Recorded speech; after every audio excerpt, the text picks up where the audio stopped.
What's this? This is a solemn moment in your life. Is it? In fact, it's a watershed. Ah. Yes, the government, in its wisdom, has decided that you're old enough to vote.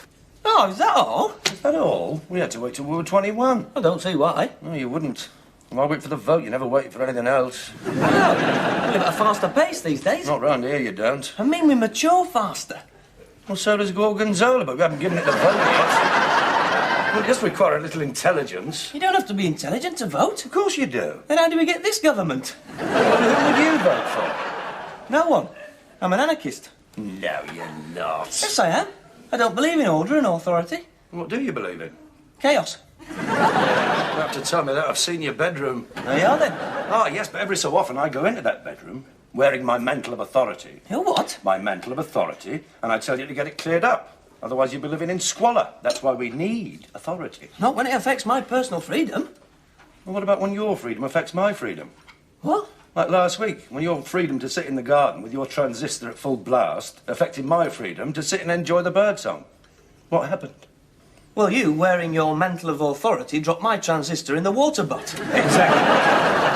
While I'm the authority here, you're going to vote. Now, there's the candidates. Make up your own mind. It's only for the council. Well, it's still important. You want a voice in local affairs, don't you? You mean vote for some self-important, power-hungry windbag? No. Some decent, hard-working person whose only wish is to serve the community. Now, study them. I shan't say anything. Brown Conservative. What, you weren't going to say anything? I didn't. Don't have to. I mean, look at that photograph. Will you buy a second-hand car from that man? He says he's served the war for 20 years. And we still haven't got a bus shelter. Well, won't vote for him. He's Conservative. Well, that's not important. I think you should vote for the individual in council elections. Ah, she's nice. Who? Judith Trevelyan, Labour. She's pretty. I'll vote for her. Wait a minute. You're not going to vote for a pretty face, surely. You said vote for the individual. Yes, but not because the individual's got dimples. Besides, she's a Ms. A Ms? A Ms. That means trouble, Matthew. And she's Labour. So what? Well, they've never got in round here. Well, perhaps it's time for a change. You're wasting your vote. Go on. Hey, this bloke looks just like you. It is me. What? Yes. Your father is standing for the council as an independent. Independent? Yes. I always thought you were a fascist. That's all you've got to say.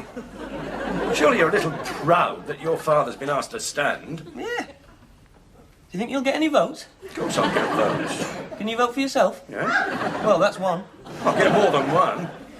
In fact, I expect a vote from someone not very far from here. Who? You. I suppose you know me better than anyone.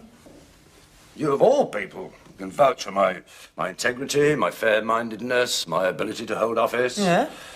So I can rely on your vote. No. I was counting on your support. Why, are you desperate? Of course, I'm not desperate. I'm a very popular figure around here. Probably be a landslide. Well, you won't need my vote, then. My own son, fed and clothed by me, living under my roof at considerable expense, won't vote for his father. What are people going to think? All right, then, if that's how you feel. How much? How much? To vote for you. Your first vote and you're going to sell it. I'm disgusted. How do you think I feel? My first vote, I have to vote for my own father. Not because I'm your father, because I'm the best man. Suppose you're not. I am. All right, what made you decide to stand? Well, it was suggested down at the club. There's some talk of turning our bowling green into a car park. I thought it should be right that we have a voice on the council. I thought you were independent. I am.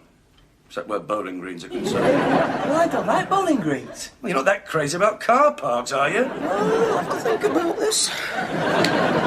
It's just my luck. You walk around in a daze for weeks, and then as soon as he asks you to vote for me, you start thinking. Careful, Dad. Don't upset the electorate. I think I'll just borrow your car for a few minutes. What? All right. Yes, that's fine, Matthew. I've just filled it up, actually. Why don't you have a word with Enid to see if she'll vote for you? I don't have to. At least she has some sense of loyalty. Ah, Enid, I suppose you've heard I'm the independent candidate for the council? Yes, and it doesn't surprise me, Mr. Willows. You always were public-spirited. Well, I was just wondering whether you'd... And you do have that clear, concise mind so essential in politics. That, together with your frank and fearless nature, make you the ideal candidate. Thank you. Councillor Willows does have a ring to it. Yes, so I can count on your vote, then. No. What? Nothing personal, but I've always voted Conservative. Oh. Well, when I say I'm independent, I've always had a great deal of sympathy for the Conservatives. Have you? Oh, yes. But I think in these elections, it's better to vote for the man. I do. Mr. Brown. I've voted for him for 20 years. I see.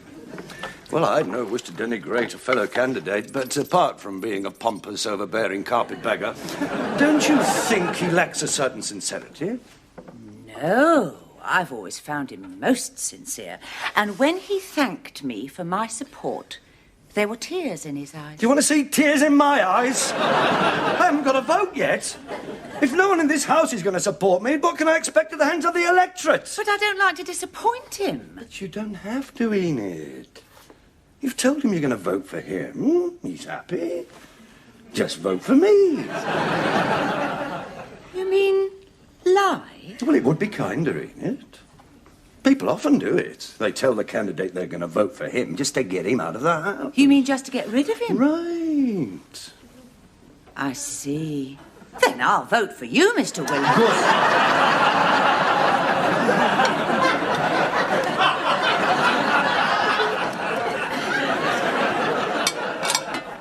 You're not just saying that to get rid of me. That depends. On what? Well, I know you have a clear, concise mind, but a candidate needs more than that. He needs heart. I've got heart. Mr. Willows. Call me Henry. Henry, if you have heart, why have we been arguing against my hourly rate for the last 6 months? Have we been arguing? Yes. Enid, if you wanted more money, you should have said. I did point out that I was paid well below the going rate and the cost of living was rising. Short of fainting through lack of food, I don't know what else I could do.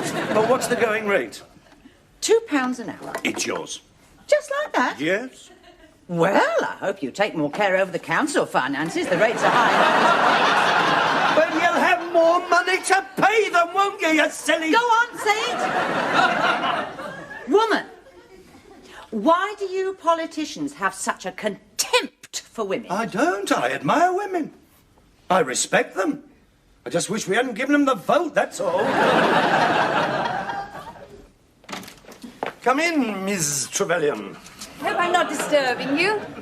Everyone seems to be watching Coronation Street. Not in this house. No, I was listening to a spot of Mozart, actually. Ah, well, as you know, I'm your Labour Party candidate, and I wondered if you'd like to ask me any questions. Yes, of course. Won't you sit down, Miss Trevelyan? Thank you. Now, if you'd like to know anything about me... Yes. Why do you call yourself that? What? Ms. I see. I noticed you were having difficulty with it. Well, I don't happen to believe that whether I'm married or single has any special relevance. That Trevelyan is your married name? Yes. I thought so. We grew up together. Did we? Yes. You lived in the house with the bay windows. We played together. Don't you remember me? No. Now, if there's any questions you'd like to ask me... Yes. Good. Didn't you work at the bank? Yes. Yes, I thought so. Yes. I used to come in with the wages. Sure you don't remember me? No. I remember you. Well, yes. Now, I am rather pressed for time, so if you haven't any serious questions... No, I do have a serious question, yes. Where do you stand on the new rates proposals? Well, I think Yes. that a community tax, irrespective of the actual income of the citizen, albeit reduced for the lower income groups by a means-tested rebate system, which simply transfers the burden of local authority finance at a time when the government has reduced the rate support grant from 60 to 48%, from the above average and higher earnings owner-occupier group to the below average and lower earnings group, together with the proposals to reduce the business and commercial rates by government diktat at the expense of the domestic and household rates is thoroughly iniquitous. Quite. My point exactly. Any other questions? Yes. didn't you go out with a tall, thin man, smoked a pipe, thought a lot of himself? Yes. Yes. Whatever happened to him? I married him. What does he think of all this electioneering? I've no idea. We're divorced. Knew it wouldn't work out. What a pity you didn't tell me that at the time while you were collecting the wages. Now, if you'll excuse Wait a me. minute. Don't you want to know if I'm going to vote for you? Oh, no, I naturally assumed that you were going to vote for me. Why? Because of the poster. Poster? What poster? In the window, vote Labour. What?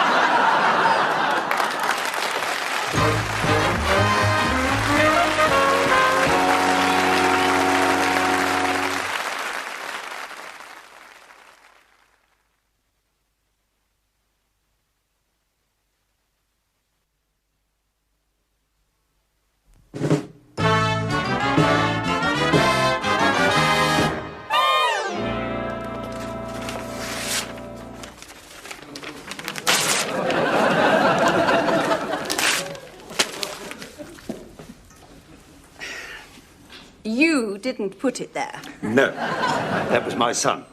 And I wouldn't get carried away. There's insanity on his mother's side. Oh, because he's voting for me? Well, let's face it, your chances are rather slim. Voters round here haven't returned a Labour candidate in living memory. Well, perhaps I think it's time for a change, for some new blood.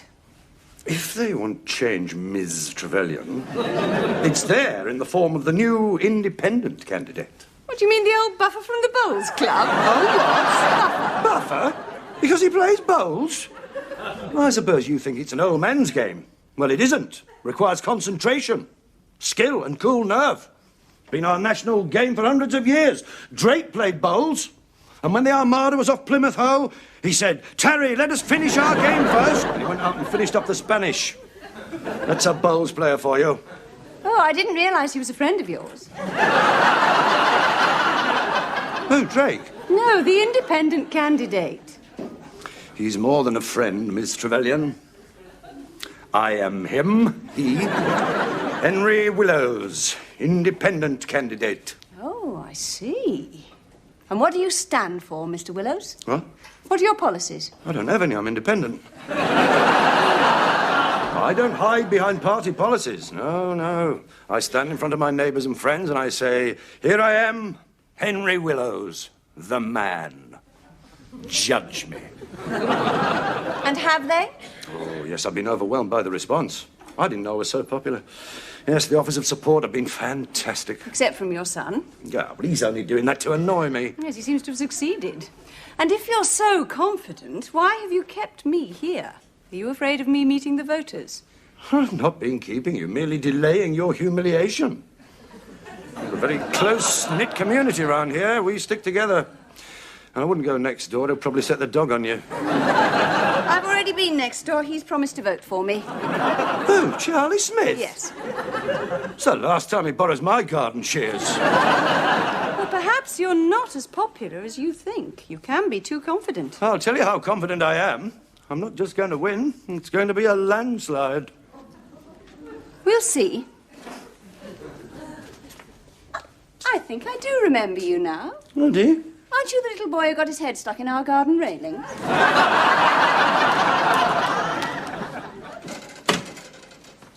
Hello, Dad.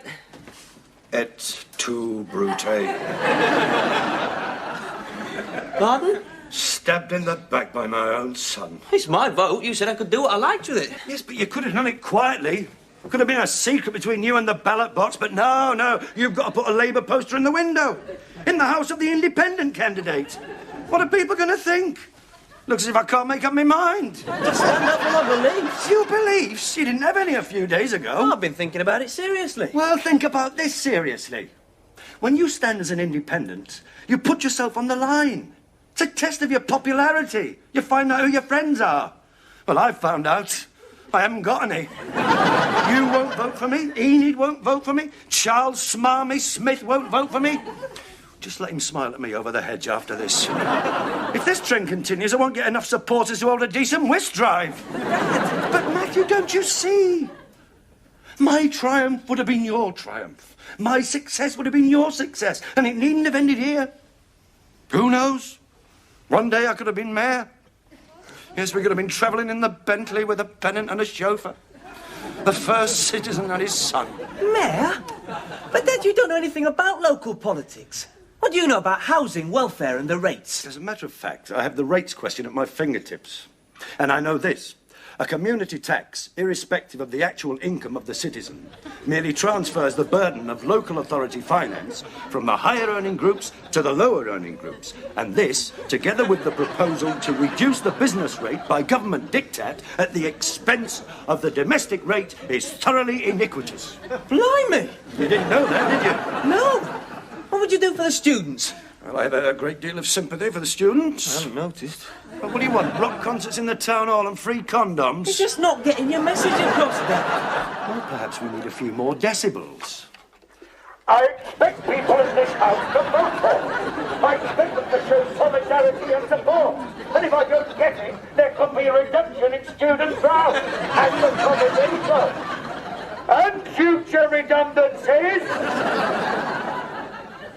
And as for you, Charlie Smith, I want those garden shears back by 10 o'clock tonight.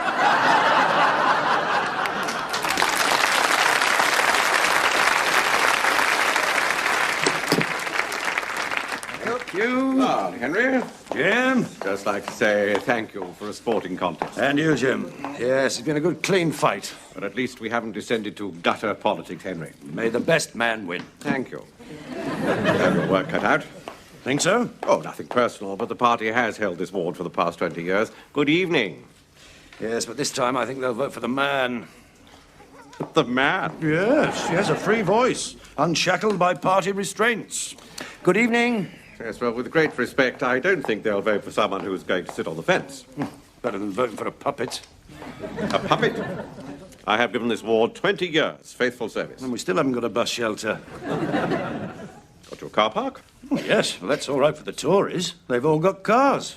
What's happening to the pedestrians? I'll tell you, they're getting wet through. Trouble with you, Jim. You only got to see an empty space and you build a car park. Got your ski slope? Oh, yes, but it's hardly functional, is it? Apart from the fact we get very little snow, it's facing the wrong way. First bloke down, it ended up on the A1. I think you only got it to practice your winter skiing. That is not true. Then why are you trying to twin us with St. Moritz? No, it's time for a change, Jim. Help the old age pensioners. Good evening. I am very well aware of the problems of the old age pensioners. You should be. You've caused most of them. Now, if you'll excuse me, I think I shall go and cast my vote. You haven't got a vote, have you, Jim? What? I mean, you don't actually live on the ward. No. No. I suppose that's why we only see you on polling day. Good evening. Good evening.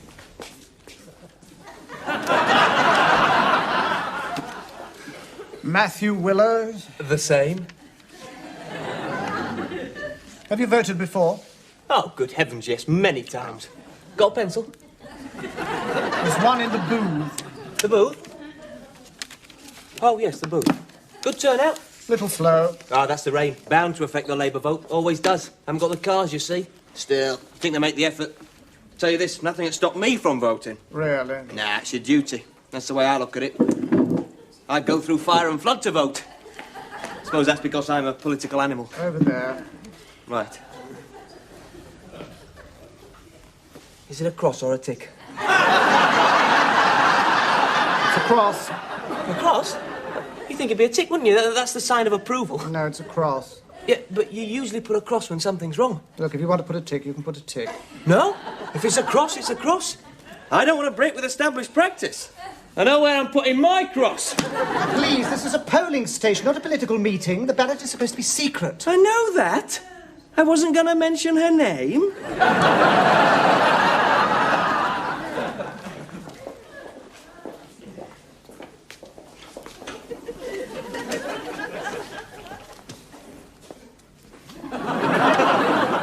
Hello, Dad.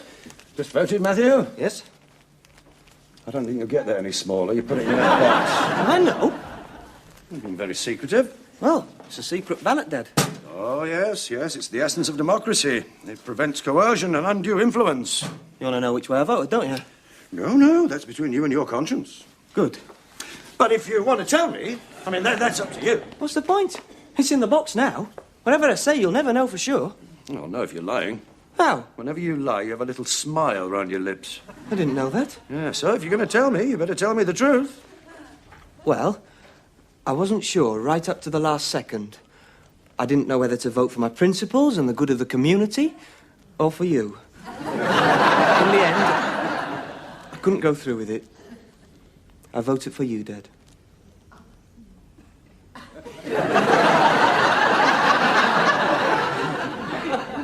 Thank you, Matthew. That means a great deal to me.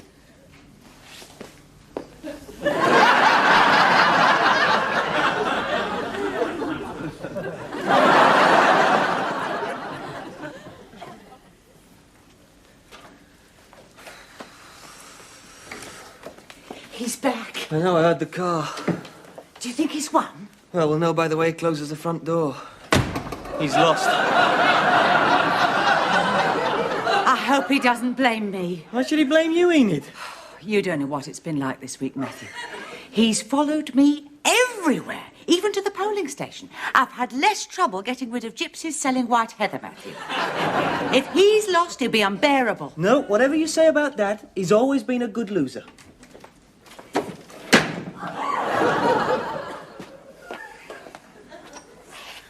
Well, Dad, who won? She did. Yes! Wow! Bad luck, Dad. You did vote for her, didn't you? You lied. Well, I didn't want to hurt your feelings. Well, if you didn't want to hurt my feelings, you could have voted for me. What chance did I have when my own kith and kin wouldn't support me? Mr. Willow... And you? Suppose you kept to the habit of the last 20 years and voted for honest Jim? No. You didn't? No. I was going to, but I changed my mind at the last minute. I couldn't do it. Thank you, Enid. I voted for her. What? I'll make some tea. That's marvellous, isn't it? Don't blame her too much, Dad. I don't. I blame you, my own son. It's only one vote. It didn't make any difference. Well, that's where you're wrong. Arithmetic was always your weakness. You vote for her and not for me. That's 2 votes. Enid voted for her and not for me. That's a difference of 4 votes. You mean you lost by only 4 votes? No. 659. It was a landslide. Even the Bowls team forgot to turn out. Well, I hope you're all satisfied. You're now being represented by a feminist, pinko trendy who calls herself Miss. Mr. Willows, Miss Trevelyan to see you. Oh, hello. Hello. You left rather abruptly. I didn't have time to thank you for that gracious tribute you paid me in defeat. That's all right. I've always known how to lose. I'm giving a celebratory supper. I wondered if you'd like to join us. Me? Unless you've some objection to drinking with a socialist. Oh, on the contrary. I've always had great sympathy for the Labour movement. I'll get my coat. Supper? At the Victoria. Oh, lovely. Well, what do you think of that? I think that's what's known as a sudden swing to the left, Enid.